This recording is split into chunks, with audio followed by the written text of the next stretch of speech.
যে জীবন দর্শন পাওয়ার পরে আপনাকে রবকে চিনতে হবে। রবকে চেনার জন্য আমি সূরা ইখলাসটা বলছি, লাম ইয়ালিদ ওয়া লাম ইউলাদ, তাকে কেউ জন্ম দেয়নি, আল্লাহ পাক কারো কাছ থেকে জন্মিতও নন। এখন কিছু মানুষ বলছে, পৃথিবীর কোটি কোটি শত কোটি মানুষ বলছে যে আল্লাহ পাকের সন্তান আছে, নাউযুবিল্লাহ, বলছে না? পৃথিবীর শত কোটি মানুষ বলছে যে আল্লাহর সন্তান আছে, নাউযুবিল্লাহ। আর আল্লাহ পাক সূরা মারিয়ামের মধ্যে বলছেন যে এই যে তারা এই কথাটা বলছে, ইত্তাখাযাল্লাহু ওয়ালাদা, আল্লাহ পাক সন্তান গ্রহণ করেছেন, তার নাম ঈসা আলাইহিস সালাম, নাউযুবিল্লাহ। আল্লাহ বলছেন এই কথাটা যখন আসমানে উঠে, আমরা যখন কথা বলি তখন কথাগুলো বায়ুমণ্ডলে ছড়িয়ে পড়ে না? এই কথা যখন বায়ুমণ্ডলে ছড়িয়ে পড়ে, আসমানের দিকে ওঠে, তখন আসমান এবং জমিন লজ্জায়, অপমানে, কষ্টে ফেটে পড়তে চায় যখন এই কথাটা মানুষ বলে, ইত্তাখাযাল্লাহু ওয়ালাদা, নাউযুবিল্লাহ। তো দেখুন, বেশিরভাগ মানুষ কিন্তু বলছে যে আল্লাহর সন্তান আছে, নাউযুবিল্লাহ। আবার ইহুদি যারা, তারা বলছে ওজায়ের আলাইহিস সালাম আল্লাহর পুত্র, নাউযুবিল্লাহ। খ্রিস্টানরা বলছে ঈসা ইবনে মারিয়াম আল্লাহর পুত্র, নাউযুবিল্লাহ। এখন আমরা যে একটা কথা বলি না, যে বেশিরভাগ মানুষ যা বলবে সেটাই সঠিক, তাহলে কি এই বেশিরভাগ মানুষ যে বলছে আল্লাহর সন্তান আছে এটা সঠিক? তাহলে এখানে কিন্তু এই কনসেপ্টটা টিকছে না। বেশিরভাগ মানুষ যা বলবে তা সঠিক হবে তখনই যখন তাদের কথা কুরআন সুন্নাহর মানদণ্ডে হবে। যদি বেশিরভাগ মানুষ বলে হ্যাঁ সুদ হারাম, অবশ্যই হারাম, বিকজ কুরআন সুন্নাহ এটা হারাম করেছে। যদি বেশিরভাগ মানুষ বলে সুদ হালাল, আপনি কি করবেন? মানবেন? যদি বেশিরভাগ মানুষ বলে মদ হালাল, জিনা হালাল, হ্যাঁ, তাহলে এই যে একটা কনসেপ্ট চালু হয়ে গেছে আমাদের মধ্যে, এটা কিন্তু ডেমোক্রেসি না, এটা ডেমোক্রেসির ভুল ব্যাখ্যা। হ্যাঁ, বেশিরভাগ মানুষ এর কথা, মতামত কখন গ্রহণযোগ্য হবে? যখন সেটা আল্লাহ পাকের ঐশী গ্রন্থের আলোকে হবে, তখন অবশ্যই নিঃসন্দেহে এটা গ্রহণযোগ্য হবে। কিন্তু যদি বেশিরভাগ মানুষ আল্লাহ এবং তার রাসূলের বিধানের বাইরে কথা বলে, হালাল করে দেয় মদকে, জেনাকে হালাল করে দেয়, আপনার এই যে পর্নোগ্রাফিকে হালাল করে দেয়, সুদকে হালাল করে দেয়, তাহলে কি আমরা হালাল মেনে নিব? যদি মেনে নেন তখন কিন্তু আপনি আল্লাহ পাকের সাথে শিরক করলেন। এটা সূরা তাওবার 31 নম্বর আয়াতে পড়ে দেখবেন, লাম ইয়ালিদ ওয়া লাম ইউলাদ, আল্লাহ পাক কাউকে জন্ম দেননি, কারো কাছ থেকে জন্মিতও নন। ওয়া লাম ইয়াকুল লাহু কুফুয়ান আহাদ, এটা আরও ম্যাসিভ। আল্লাহ পাকের সমতুল্য কিচ্ছু নাই। মানে কোনো কিছু যদি আপনার চিন্তায়ও আসে যে এটা আল্লাহর সমকক্ষ হতে পারে, নাউযুবিল্লাহ, সাথে সাথেই ওই কনসেপ্টটা বাতিল করতে হবে। কারণ আল্লাহ পাকের সমকক্ষ কিছু হতেই পারে না। কিছু মানুষ আছে, মুসলিমদের মধ্যেও দেখা যায় যে আল্লাহ পাকের গুণ এবং আসমা ও সিফতগুলোকে মানুষের সাথে তুলনা করছে না?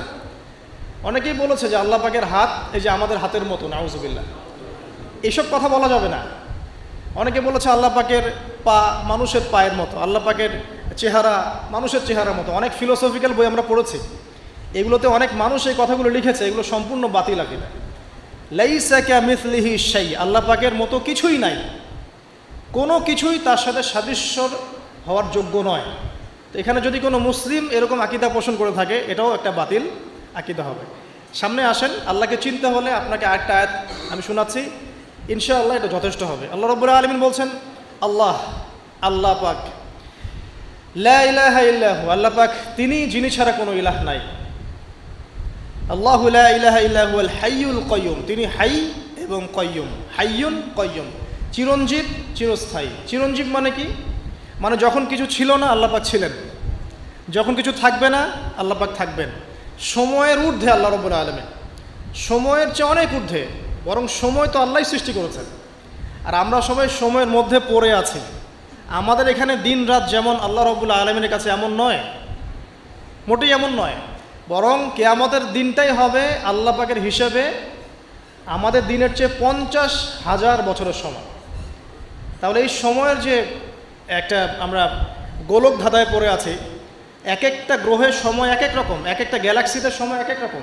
আল্লাহ পাক এগুলোর ঊর্ধ্বে, চিরঞ্জীব, চিরস্থায়ী। আপনারা যারা সায়েন্সে পড়েছেন, আপনারা ওই যে আইনস্টাইনের সূত্র পড়েছেন না, যে সময়ের আলোর বেগে যদি কোনো বাহন ছুটে মহাকাশে, তাহলে পৃথিবীতে দেখা গেল একজনের বয়স 25, ও মহাকাশে 25 বছর ঘুরে আসলো, এসে দেখেছে, আবার পৃথিবীতে এসে দেখলো তার ওই ভাই যার বয়স 25 ছিল তার বয়স এখন 50, কিন্তু ওই বেচারার বয়স কিন্তু 25ই থেকে গেছে। এই সূত্রটা জানেন না? তো সময় কিন্তু সব জায়গায় একরকম নয়, এখানে অনেক ব্যাপার আছে। আল্লাহ রাব্বুল আলামিন চিরঞ্জীব এবং চিরস্থায়ী। আল্লাহু লা ইলাহা ইল্লা হুয়াল হাইয়ুল কাইয়ুম লা তাখুযুহু সিনাতুন ওয়ালা নাওম। আল্লাহ পাক বলছেন তাকে তন্দ্রাও স্পর্শ করে না, নিদ্রাও স্পর্শ করতে পারে না। তন্দ্রা কি? এই যে আমাদের ঝিমুনি আসে, এটা তন্দ্রা। আর নিদ্রা কি? আমরা যেটা ঘুমিয়ে যাই, এটা নিদ্রা। তো নিদ্রাকে বলা হয়েছে মৃত্যুর ভাই। এই কারণে জান্নাতে মানুষ যখন যাবে তাদের ঘুম হবে না, মানে জান্নাতে কোনো ঘুম নাই, কারণ ঘুম হচ্ছে মৃত্যুর ভাই। তো আল্লাহ পাককে ঘুমও স্পর্শ করতে পারে না এবং ঝিমুনি তন্দ্রাও স্পর্শ করতে পারে না।